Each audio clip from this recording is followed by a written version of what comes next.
Yes, good morning, students. Today we are going to do grammar, and here we are going to pick up the topic transformation. So, what is transformation? When we change the form of the sentence without actually changing its meaning. So, here we will be using the integrated form of grammar, like the whole grammar will be coming in one gamut of exercise, that is transformation. So, all whatever you have learned so far related to grammar, maybe tenses or maybe clauses or voice, narration, conjunctions, prepositions, interjections.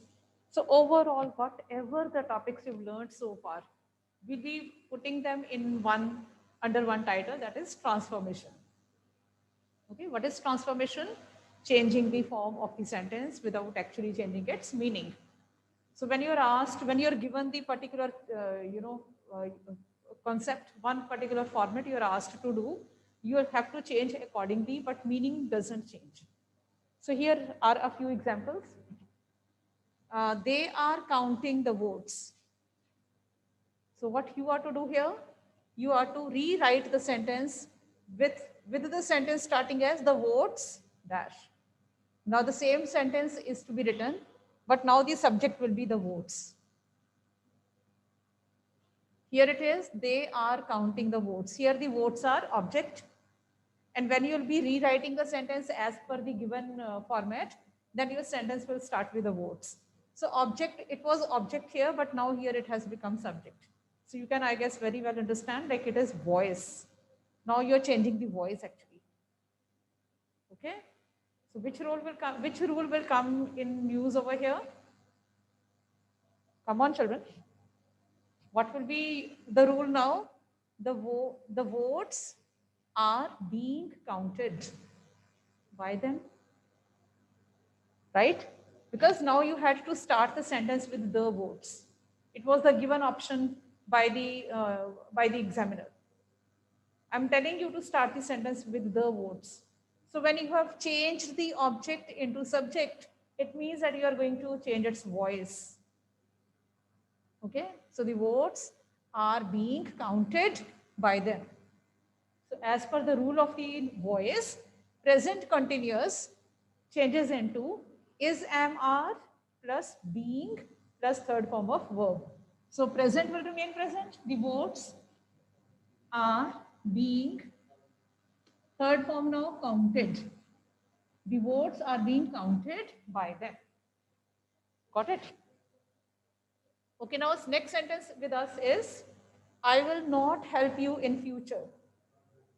So here I have asked you to rewrite the sentence using going to. Okay, now the verb is to be replaced by going to. So what it will become? I am not going to help you in future. So you'll change will not help into going to form. So I am not going to help you in future. Got it? I am not going to help you in future.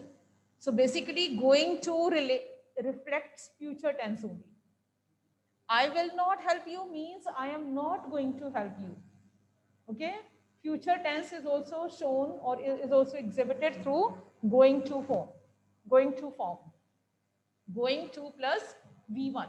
But going to is also always preceded by am. I am not going to. Or I am not going to, or he is not going to, or they are not going to. So that is according to the subject, is, am, are.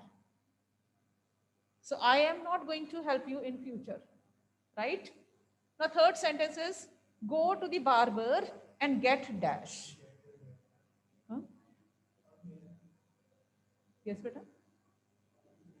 So here the sentence given is, now next sentence is it? Can you see? Go to the barber and get dash. Yes. So now you have to complete the sentence. Get. Go to the barber and get your hair cut. So what will be the answer? Get your hair cut. Get your hair trimmed. Okay? Or get shaven up. Anything. Get your hair cut. So meaning is get plus V1. Okay. So we use get or make verbs to get something done from others. When we don't do something on our own, then we use the verbs get or make. Okay. So let us take some more examples like this. I hope you followed it. Okay, let's take some more examples.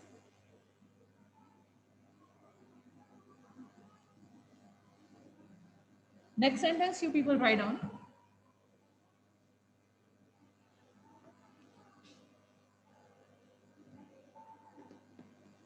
He helped me. He helped me in cooking. He helped me in cooking rice. Rewrite using make. He helped me in cooking rice. Now rewrite the sentence using make. So what it will be? Charanjot can tell me. Charanjot, you can unmute yourself. Yes, you can unmute yourself.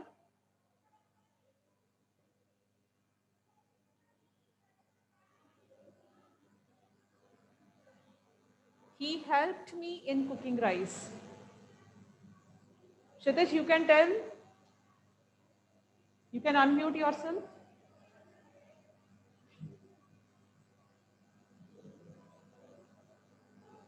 But now see. Good morning, ma'am. Yeah, good morning. Yes, give the answer, Charanjot. Yes, ma'am. The sentence is, she helped me or he helped me in cooking rice. Rewrite this sentence using make.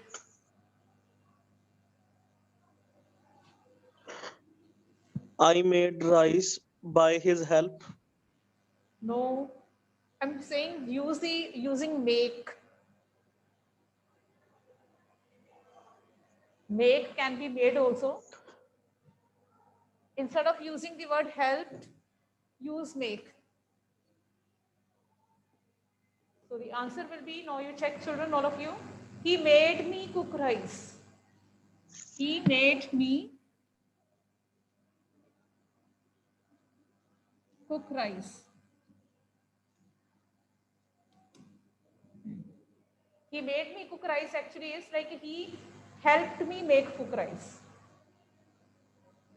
Okay, like he did not make. He got rice made from me. It means actually this. Here the meaning of make is he got rice made from me. He got the rice made by me. It means actually this. He did not make, but he made me do it. Okay, he did not do it, but he made me do it. It means this. Now change this sentence, he made me cook rice. Now this is the sentence with you children now. Now you change this sentence using, rewrite using got. Rewrite using got.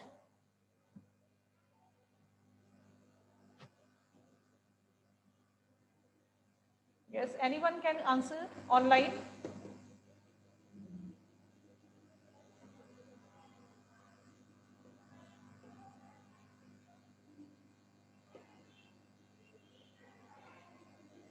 So he made me cook rice, rewrite using got.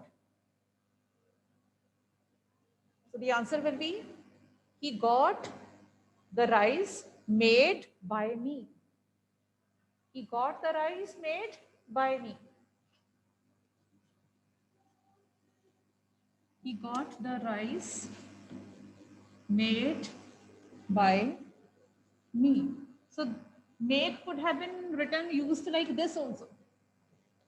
He made me cook rice means he got the rice made by me. Got it?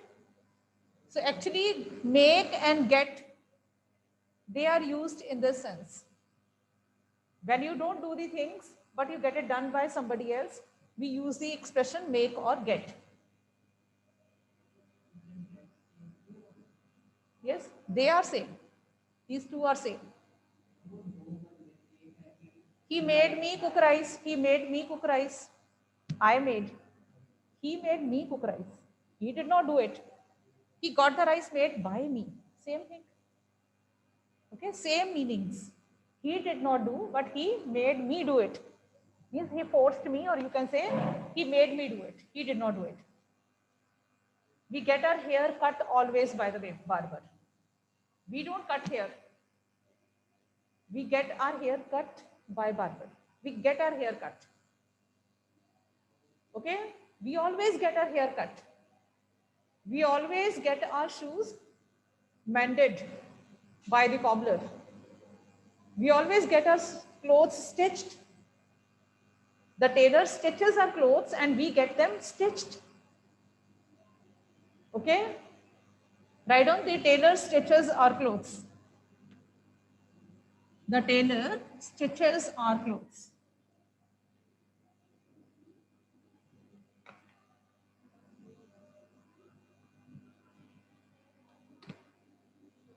The tailor stitches our clothes. So here rewrite using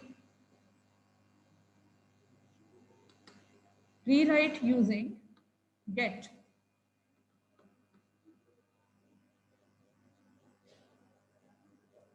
The tailor stitches our clothes. So what will be the answer? The students online can answer.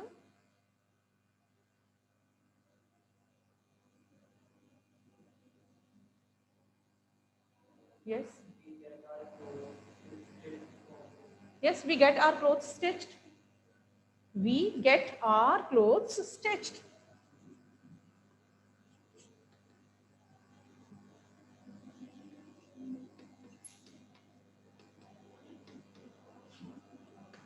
Right? We get our clothes stitched from the tailor. That is, even if you don't write, even then it's okay. We get our clothes stitched. That's it. Right?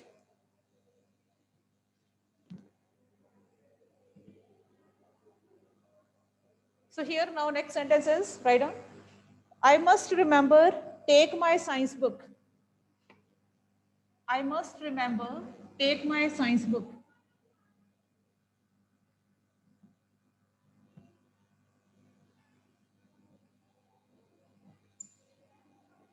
I must remember,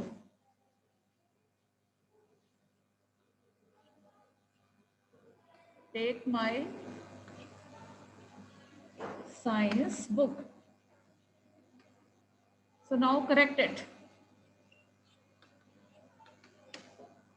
Now correct the sentence. You are not to transform anything.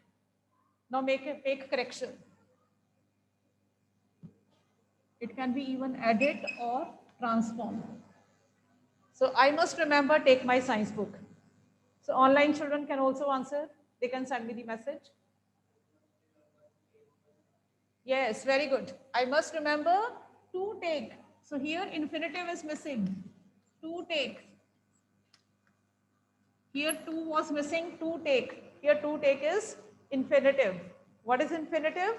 It is the use of to plus first form of verb. It is to plus bare form of verb.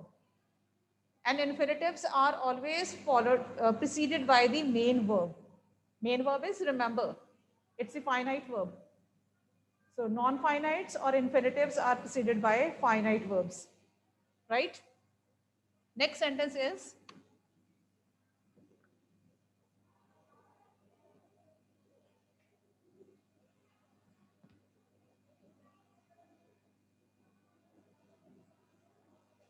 he said,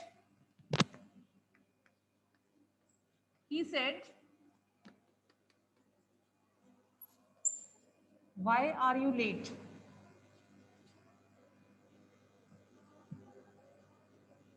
He said, why are you late?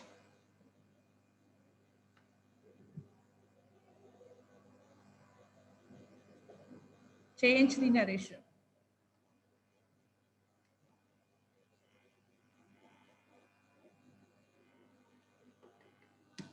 Or you can be asked like rewrite using he asked dash. Rewrite using he asked.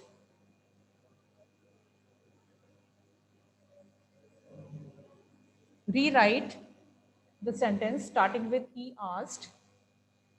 So when you are asked this question or when you are asked to change narration, both of the things are same. He asked,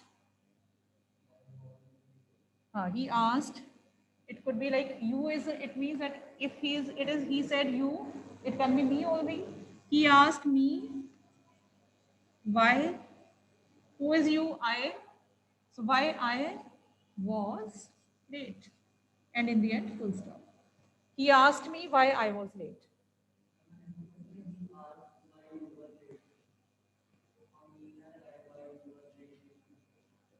Yes, repeat. But with asked, we need to have an object also. When we say he asked, then object should also be there. So he asked me. Let us imagine that this you is me. So he asked me why I was. So this is here where children do the mistake. So first the subject will come, then verb will come. Because in the interrogative, in the in this narration form, in this reporting verb and speech, the subject comes after the verb because it is interrogative. But here, because the sentence is going to become assertive, so subject will come first and verb will come later on. Okay. Now, can you tell me from here? He asked me why I was late. Tell the kind of sentence. Tell the kind of sentence.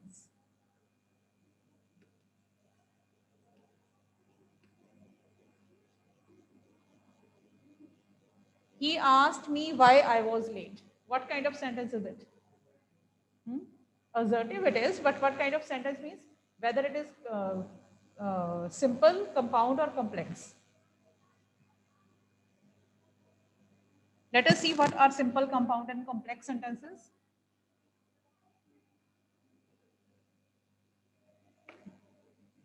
In order to answer this question, tell the kind of sentence, we are going to learn simple sentence.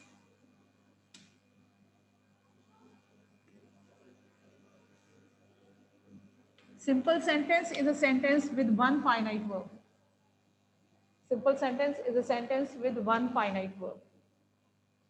Okay? She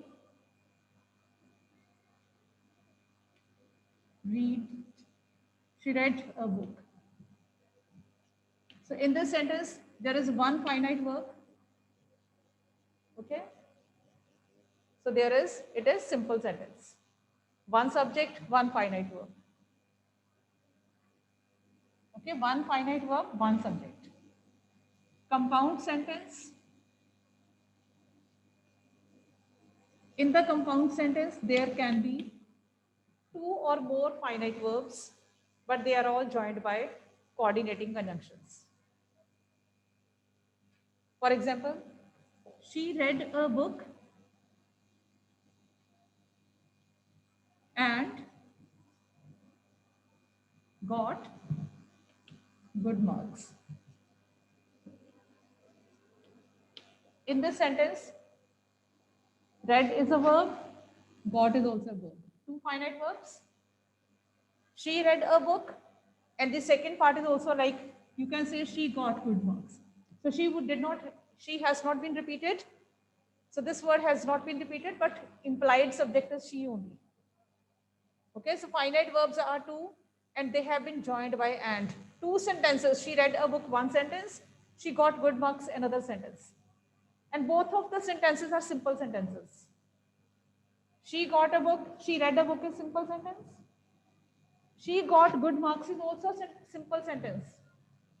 Because there is one subject, one finite verb. Okay? Both are simple sentences and they have been joined by and. So when two When two simple sentences are joined by coordinating conjunction like and, but, or, they are called compound sentences. Compound sentence is made up of two or more simple sentences, but joined by conjunctions. Is that clear? In the compound sentence, remember, we have simple sentences, maybe two, maybe three, maybe four. I can make a compound sentence as long as I want. But basically, they are joined by a coordinating conjunction, and the simple sentences are complete in their own way. She read a book can be a separate sentence also. That is complete. She got good marks. That is also a complete sentence. Okay. So compound sentences are formed by simple sentences, and they are joined by conjunctions. Third kind is called complex. As the name suggests, they are actually a little bit complex. Why are they complex? Because they are not made up of simple sentences. Because they are not made up of simple sentences, that's why they are complex. So what are complex sentences? Why are they not simple sentences? Because example is he asked me why I was late. So this was a given example with you.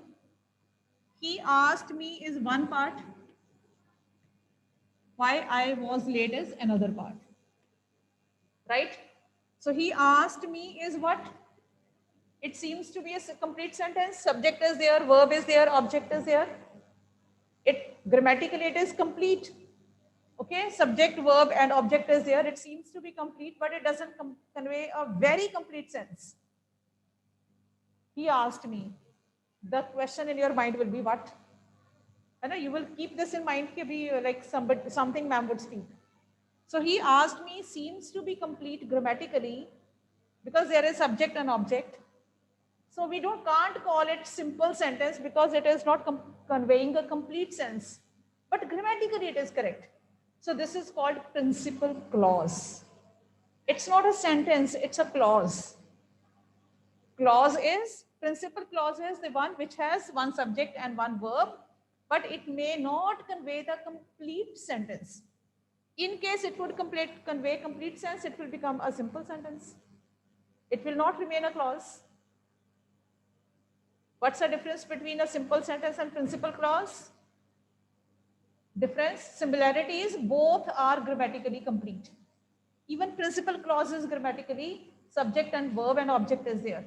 But principal clause doesn't convey complete meaning like simple sentence. So it is a principal clause. So it's a principal clause. Many children commit mistake here. They always get confused, like why principal clause? Why not simple sentence? When we said she read a book also had one subject, one verb, one object. Here also is one subject, one verb, one object. But I say it's a clause, that was a simple sentence. Difference is that was a complete. She read a book, finished. But here she asked me, not complete. Grammatically complete, but not conveying the complete meaning. So it is principal clause.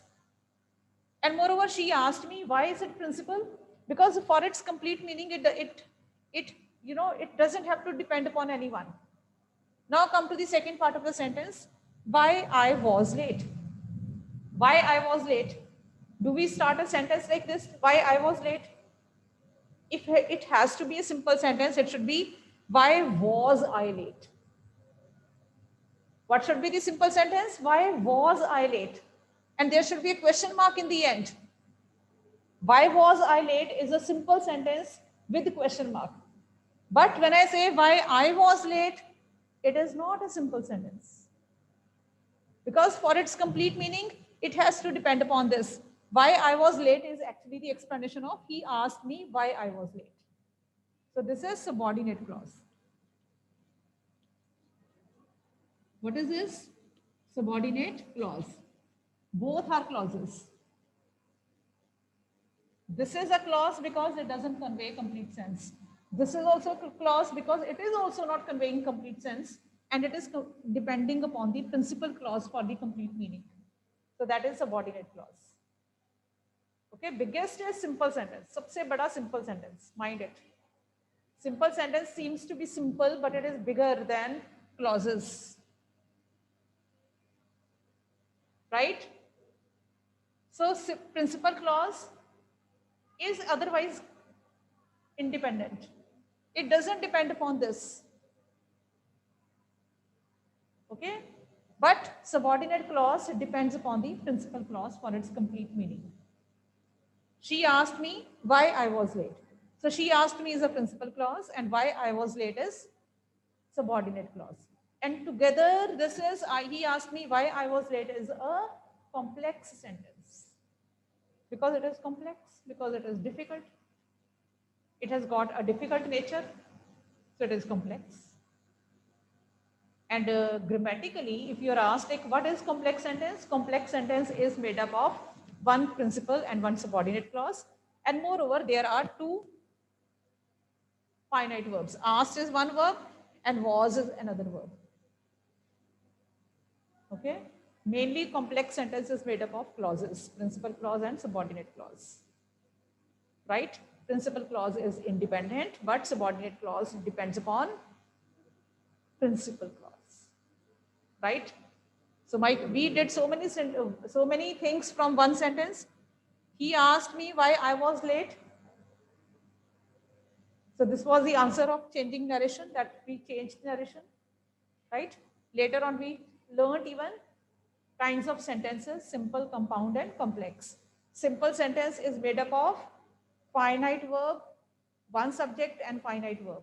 There may be an object or there may not be an object. For example, I say, he laughed.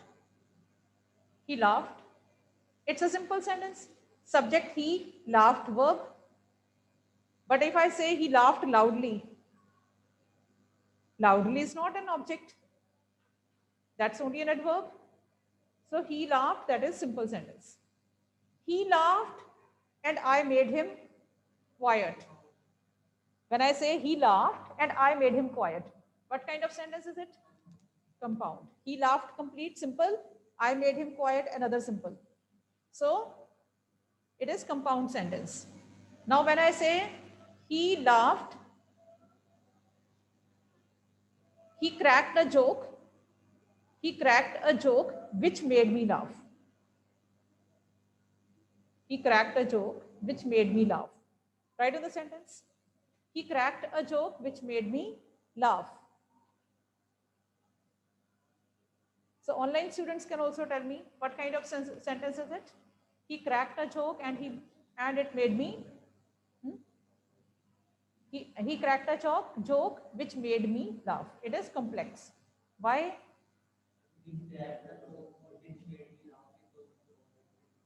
He cracked a joke is one sentence, one part, principal clause.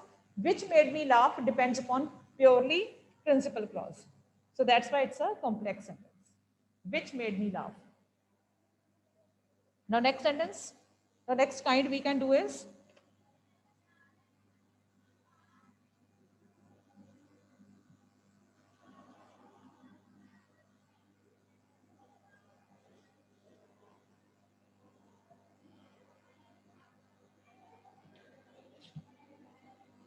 if I were you, dash. Complete the sentence.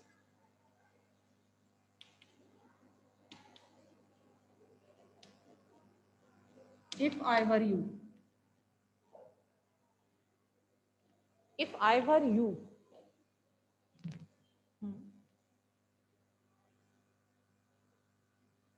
Can I be you? Can I become you? Children, can I become you?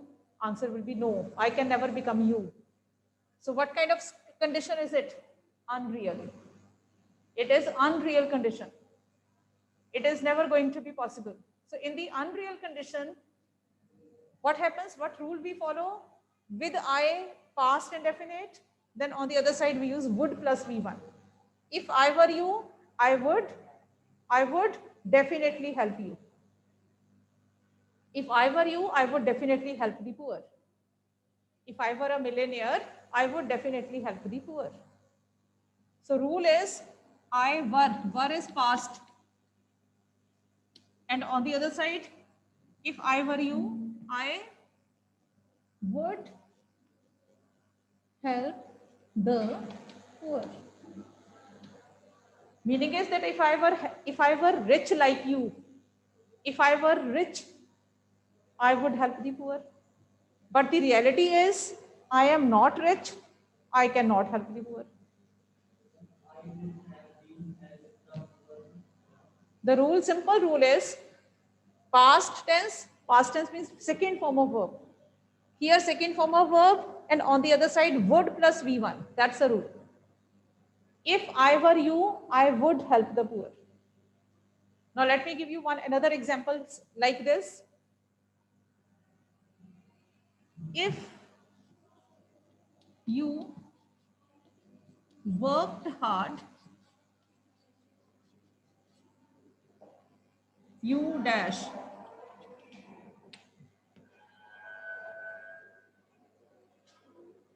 So what could be the answer? If you worked hard, you would succeed. But you did not work hard, so you are not going to succeed.